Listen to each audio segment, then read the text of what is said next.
একেই কি বলে সভ্যতা মধুসূদন দত্তের একটি উল্লেখযোগ্য প্রহসন। এই প্রহসনের 4টি দৃশ্য।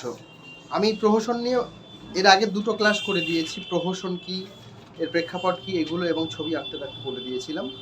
তো আজকে 4টে দৃশ্যের বিষয় বস্তুটা বলে দিই। এর প্রেক্ষাপট কি আমরা কিন্তু বলেছি, 19 শতকের যে নব্য গজিয়ে ওঠা বাবু সম্প্রদায়, সেই সম্প্রদায়কে নিয়েই আর কি লেখা। সেদিনের সমাজে বাবুদের বেলেল্লাপনা, তাদের ভণ্ডামি ভরামি, সেই জিনিসগুলো মধুসূদন দত্ত কিন্তু তুলে ধরেছেন। তো তাহলে আমরা এই 4টে দৃশ্যের মধ্যে কি দেখতে পাই? 4টে দৃশ্যের মধ্যে 4টে দৃশ্য কোথায় কোথায় না, প্রথম দৃশ্য হচ্ছে নবকুমারের বাড়ি, অর্থাৎ নবকুমার এই প্রহসনের নায়ক। নবকুমারের সঙ্গী হচ্ছে কালীনাথ। নবকুমারের পিতা কর্তাবাবু, মানে কর্তাবাবু বলে আমরা এই প্রহসনে পরিচয় পাই, তার আলাদা কোনো নাম পাই না। নবকুমারের মাতা গৃহিণী বলে আমরা পাই, এবং তার সাথে নবকুমারের স্ত্রী। দেখো, সব নবকুমারকে ঘিরে, নবকুমারকে ছাড়া নয়, নবকুমারের মানে পরিবারের কথা এখানে বেশ আমরা পাচ্ছি। অন্যদের পরিবার পাইনি, কিন্তু নবকুমারের প্রসঙ্গে অন্যদের পরিচয় পেয়েছি, কিন্তু অন্যদের আলাদা করে পরিবারের কথা পাইনি। কেমন? তাহলে নবকুমার, তার পরিবার এই প্রহসনকে ঘিরে বা বেষ্টন করে আছে। নবকুমারের স্ত্রী হরকামিনী, নবকুমারের বোন হচ্ছে প্রসন্নময়ী, তার আরো একজন বোন আছে নৃত্যকালী, আর কমলা বলে আর একজন আছে সম্ভবত, তাই তো? সেও ওরকমই সম্ভবত খুঁড়তো, কেউ বোন হবে, কোনো বোন হবে। তো যাই হোক, এই পরিচয় পাচ্ছি, গৃহিণী পাচ্ছি, নবকুমারের বাড়ির ভৃত্য বোঁদের কথা পাচ্ছি, মানে বৈদ্যনাথ, যাকে আমরা বোঁদে বলে জেনেছি। আর নবকুমারের বাড়ি মানে কর্তাবাবুর কি বলে পরামর্শ দান করা বা কর্তাবাবুর কথা শোনা, হাই ফরমাস কেটে দেওয়া একজন লোক আছেন, তিনি হচ্ছেন বাবাজি, তাই তো?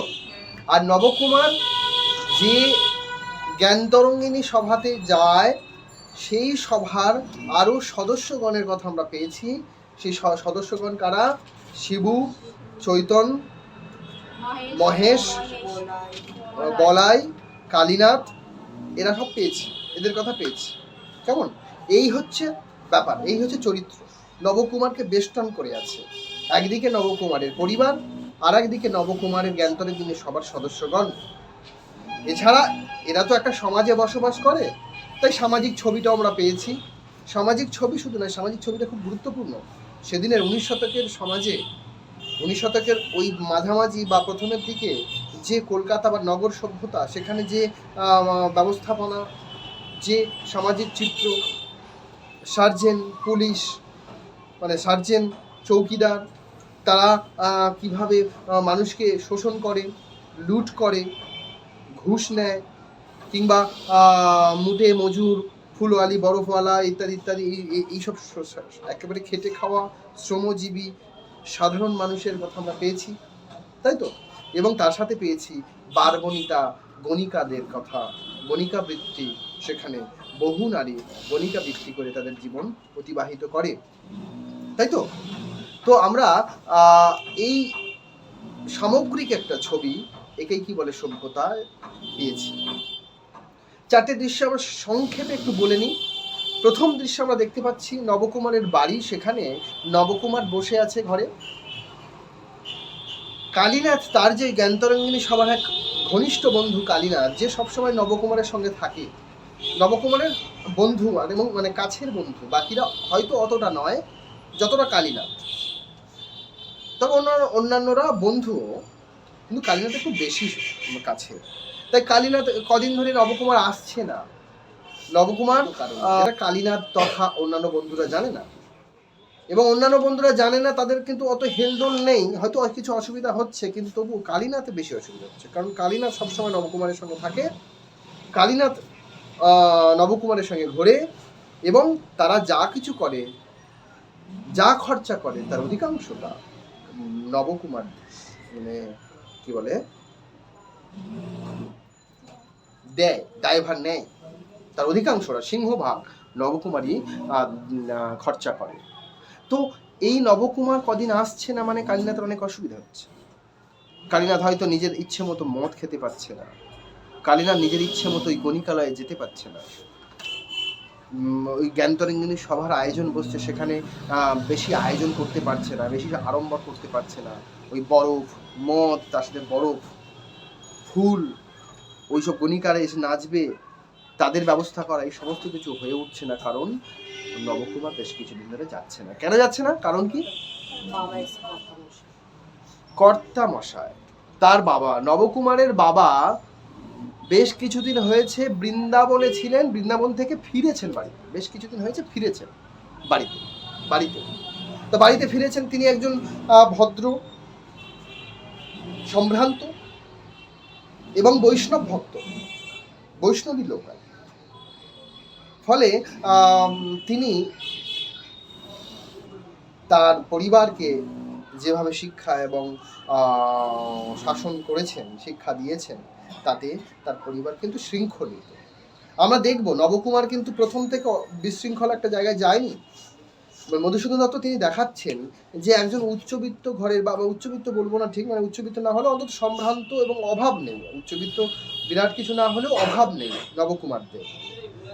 একজন এরকমই সম্ভ্রান্ত শিক্ষিত পরিবারের সন্তান, শিক্ষিত সন্তান, সে কিভাবে ওই একেবারে নিচে চলে যাচ্ছে, অর্থাৎ গোল্লাই যাচ্ছে, অর্থাৎ নষ্ট হয়ে যাচ্ছে, সমাজের এই অন্যান্য বন্ধুদের পাল্লাই পড়ে, খারাপ বন্ধুদের পাল্লাই পড়ে কিভাবে নষ্ট হয়ে যাচ্ছে, আমরা সেটা কিন্তু দেখতে পাই।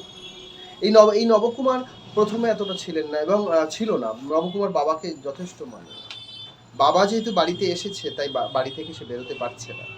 5 মিনিট বাড়ি থেকে বাইরে বেরোলেই নবকুমারের তলব হচ্ছে, কোথায় গেল ছেলে।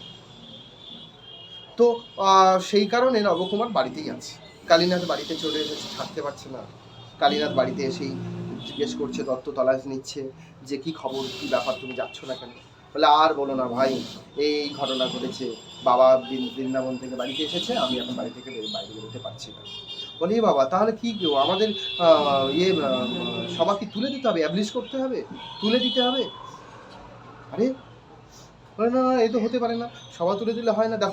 দেখো আমাদের খারাপ সময়ে কিন্তু আমরা অনেক কষ্ট করে নিজেদের গাঁটি থেকে পয়সা দিয়ে এই সভাটাকে বাঁচিয়েছি, আর এখন ভালো সময়, এই সময় মানে সভাটা তুলে দিতে হবে? না, এটা কি করে হয়? বলে, আর কি করা যাবে, আমার তো কিছু করার নেই, এই ব্যাপার, আমার বাবার কারণে আমি বাড়ি থেকে বেরোতে পারছি না। বলে, না, আজকে তোমাকে যেতে হবে। কর্তাবাবু কোথায়? কর্তাবাবুর সঙ্গে পরিচয় করে আসি। বলে, কর্তাবাবু বাড়িতে আসবে। বলে, তার আগে দাও, তার আগে ব্র্যান্ডি আছে। মানে কতটা ভ্রষ্ট চরিত্র দেখো, একজনের বাড়িতে গিয়েও ব্র্যান্ডি, মানে এরা ব্র্যান্ডি ছাড়া কিছু বোঝে না, আর বনিকা ছাড়া কিছু বোঝে না। কালীনাথ আর নবকুমারের মধ্যে অনেক তফাৎ। নবকুমার কিন্তু তার যে মানে মর্যাদা, বা তার যে মানে সেটা কিন্তু অনেক উঁচুতে, পারিবারিক, নবকুমারের পারিবারিক মর্যাদা অনেক উঁচুতে, কিন্তু কালীনাথের তা নেই।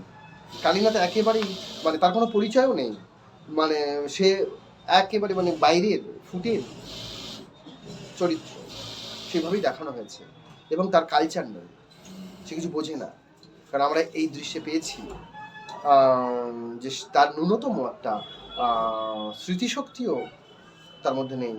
কারণ ওই জয়দেবের গীত গোবিন্দ আর শ্রীমদ্ ভগবদ গীতা, এই দুটো 1 মিনিট আগে বললেও মানে তারপরে সে আর বলতে পারে না, 1 মিনিট পরে সে বলতে পারে না, সে ভুলে যায়।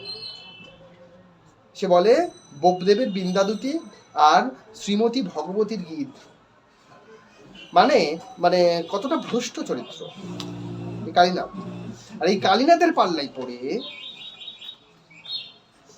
অটল বলছি, সরি, নীলদর্পণে যেমন নীলদর্পণ সদবার একাদশী যেমন নিমচাঁদের পাল্লাই পড়ে অটল নষ্ট হয়েছে, ঠিক তেমনই এই একেই কি বলে সভ্যতায় কালীনাথের পাল্লাই পড়ে নবকুমারও নষ্ট হয়েছে।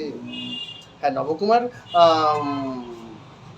সম্পূর্ণ দোষ কালীনাথের তা বলছি না, তারও তো ইচ্ছে ছিল, কিন্তু তবুও নবকুমারের মধ্যে একটা রুচি, একটা মার্জিত ব্যাপার, একটা সংস্কার বোধ, এগুলো সব আছে, কিন্তু কালীনাথের সেটা।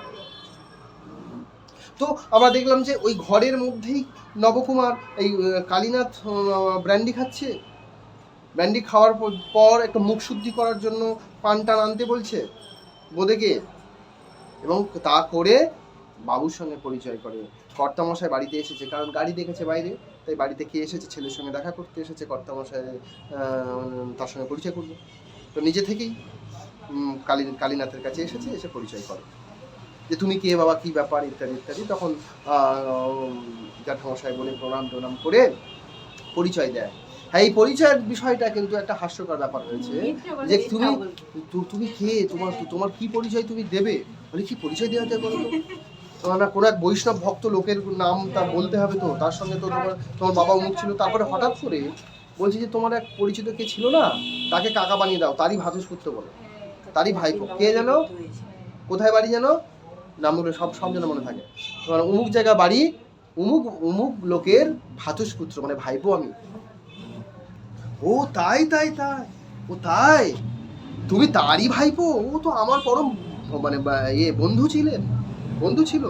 আচ্ছা আচ্ছা, হা হা, ছেলেটি যেমন দেখতে তেমনই পরিবার, তেমনই তার পরিবার, তেমনই শিক্ষা। বা মনে মনে বেশ মানে কর্তামশাই ভাবে যে ছেলেটা ভালো, যোগ্য, কেন হবে না, আমারই ছেলের বন্ধু, সেও কেন যোগ্য হবে না, বেশ প্রশংসা মনে মনে করে। তারপরেই তার পরিচয়ের পর তার জিজ্ঞেস করে, আচ্ছা তুমি বৈষ্ণব ভক্ত, বৈষ্ণব কি বলে এই ভক্তি সম্পর্কে বা এই আমাদের ধর্মীয় শাস্ত্রগ্রন্থ সম্পর্কে কি জানো, তুই একটা নাম বলো। তখন ওই বোপদেবের বিন্দাদতী এর অমুক তমুক বলতে কি বলে, কি বললে, অবাক হয়ে গেছে।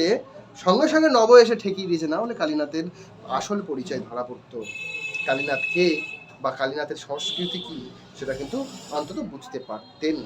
কিন্তু সে যাত্রায় রক্ষা পেয়ে যায় কালীনাথ, নবকুমার এসে বাঁচিয়ে দিয়েছে। নবকুমার বলে, না না, ও বলতে চেয়েছে শ্রীমদ্ ভগবদ গীতা এবং জয়দেবের গীত গোবিন্দ। হলো, ও আচ্ছা আচ্ছা আচ্ছা, ঠিক আছে ঠিক আছে।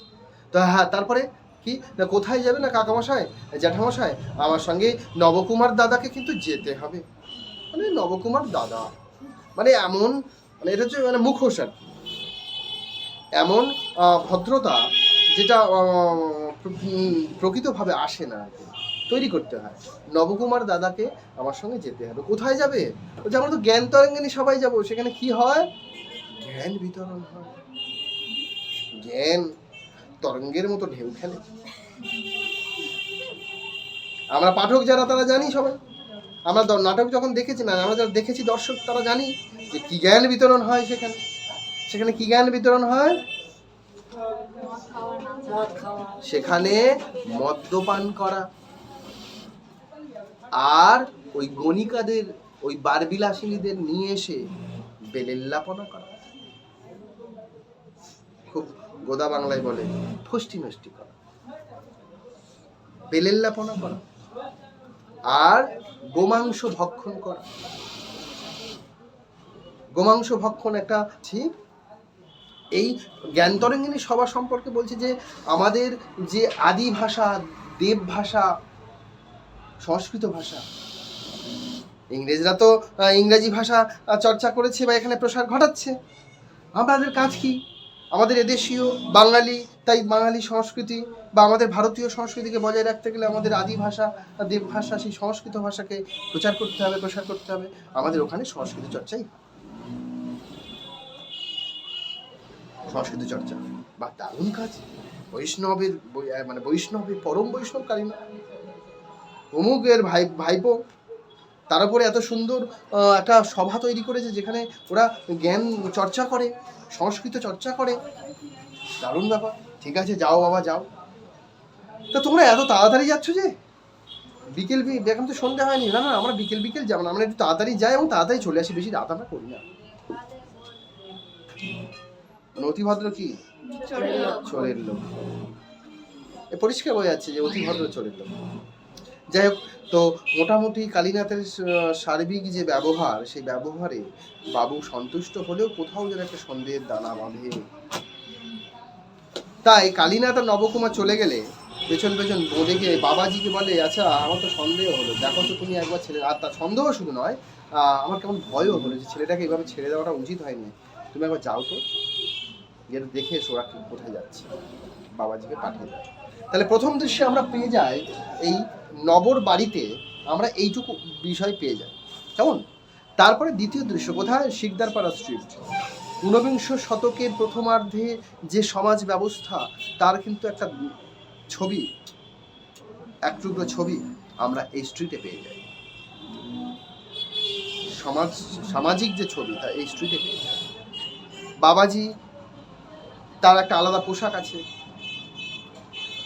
তিলক আছে, এক নামাবলী আছে, এরকম করে পোশাক। এবং বাবাজি যখন রাস্তায় যায় ভয়ে ভয়ে সংশয় নিয়ে কোথায় যাচ্ছে, কীভাবে পেছন পেছন যাবে, তো তারা অনেকটা এগিয়ে গেছে। তো শিকদারপাড়া স্ট্রিট বলেছে, শিকদারপাড়া স্ট্রিট খুঁজে খুঁজে শিকদারপাড়া স্ট্রিটে গিয়ে জ্ঞানতরঙ্গিনী সভা জিজ্ঞেস করে করে যাবে। তো প্রথমেই পায় এই স্ট্রিটে বাবাজির সঙ্গে একের পর এক দেখা হয়। প্রথমে পায় কাকে? মাতালকে। মানে সেই সময়ে মানুষ, মানে এই মাতাল চরিত্রের মধ্যে দিয়ে দেখানো হচ্ছে যে সমাজ কিভাবে আস্তে আস্তে নষ্ট হচ্ছে। যে দিনে দুপুরে সব সময় মদ্যপান করে মানুষ, মানে পুরুষরা বাড়িতে যায়, বাড়িতে অশান্তি করে, স্ত্রী চরিত্রের উপর অত্যাচার করে, যেটা আমরা নবকুমারের মধ্যে দিয়েও পেয়েছি, তাই না? তো মাতাল প্রথমেই বাবাজিকে চিনতে পারে না, বলে এবার সংশয় হচ্ছে নাকি, ও যাত্রা কোথায় হচ্ছে? বলে এখানে জ্ঞানতরঙ্গিনী সভা কোথায়? বলে জ্ঞানতরঙ্গিনী সভা কেন, সেখানে যাত্রা হবে? আর তুমি তো নিজে যাত্রা করবে, তাহলে তুমি আমাকে জিজ্ঞেস করছো কেন? কারণ সংশয় হচ্ছে দেখে মনে হচ্ছে মাতালের কোনো হুঁশ জ্ঞান নেই। তা সেখান থেকে বেঁচে, মানে সেখান থেকে মানে পাশ কাটিয়ে ফিরে চলে আসে। তারপরে দেখা হয় কার সঙ্গে? ওই থাকি আর বামা। থাকি আর বামা ওই স্ট্রিটে একের পর এক চরিত্রকে পাচ্ছি। দুজন মুটিয়া তারা কত মানে বলে বলে আসছে। মুটিয়া তারাও একেবারেই নিম্ন শ্রেণী, সাধারণ মানুষ, খেটে খাওয়া মানুষ। ওই যেখান থেকে মাংস আসে সেই দোকানের মুটিয়া, ওরা ওখান থেকে মাংস বয়ে নিয়ে জ্ঞানতরঙ্গিনী সবাই দিয়ে যায় প্রতিদিন। তাই একজন তার মধ্যে থেকে দুঃখ করে বলছে, এই হিঁদুর বেটারা মজা করে নিল। বলে ধুর, ওরা মজা করে নিল, না আছে যা, তোদের না আছে আল্লাহ, না আছে ভগবান, ওদের কিচ্ছু নেই বলে তার নিন্দা করতে শুরু করে। তারপর আমরা বরফওয়ালা পাই, মালি পাই, মানে ফুলওয়ালি পাই, তারপরে মুঠে পেলাম, এরকম করে যন্ত্রীগণ পেলাম, যন্ত্রীগণ, বাদকগণ, যারা যন্ত্রমন্ত্র নিয়ে ঢুকছে। এইভাবে সভা শুরু হওয়ার প্রস্তুতি চলছে। আমরা বুঝতে পারি 2 নম্বর দৃশ্য শিকদারপাড়া স্ট্রিটে সভা শুরু হওয়ার প্রস্তুতি।